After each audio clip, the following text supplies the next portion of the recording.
తెలంగాణలో భూముల అమ్మకాలపైన మల్కాజ్గిరి ఎంపీ ఈటెల రాజేందర్ కాంగ్రెస్ ప్రభుత్వంపైన తీవ్ర విమర్శలు చేశారు. 22A నిషేధిత భూముల విషయంలో భారీగా వసూలు చేసేలా ప్రభుత్వం వ్యవహరిస్తుందని ఆరోపించారు. కుక్కటిపల్లి హౌసింగ్ బోర్డు భూముల వేలని ప్రభుత్వం నిలిపివేయాలని డిమాండ్ చేశారు. హౌసింగ్ బోర్డు భూములను అమ్మకుండా పేదల కోసం కమ్యూనిటీ హాళ్లు, పాఠశాలలు, పార్కులు, ఆట స్థలాలు ఏర్పాటు చేయాలని సూచించారు.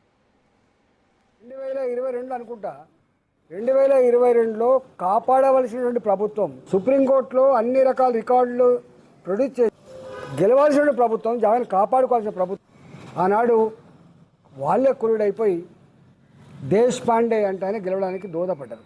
నేను దాంట్లో ఇంకొకటి, ఒకవేళ అది కనుక ప్రైవేట్ భూమి అయితే రాజశేఖర గారి పీరియడ్లోనే 176 ఎకరాల స్థలం, అది 300 ఎకరాల పైచిలుకు, అది శంషీగూడ ల్యాండ్ ఎక్స్టెంట్ 300 ఎకరాల పైచిలుకు ఆనాడు 176 ఎకరాలలో పేదవాళ్ళకి ఇల్లు కట్టించింది మీకు తెలుసు.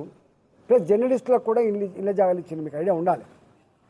మరి గవర్నమెంట్ భూమి కాకపోతే రాజశేఖర్ గారు జర్నలిస్టులకు ఎట్లా ఇవ్వగలిగిండు, ఎట్లా పేదవాళ్ళకు ఇల్లు కట్టించిండు, దాన్ని బట్టి అర్థం కావాలి.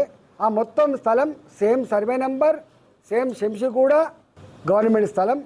ఇవాళ దేశపాండే అంటే ఆయన గెలిస్తే రాత్రి చేతులు మారితే అక్కడ ఎకరం 70 కోట్లు ఉంటుంది అనుకుంటా, నాకు తెలిసి 65-70 కోట్లు అయితే ఉంటుంది. 2022 అనుకుంటా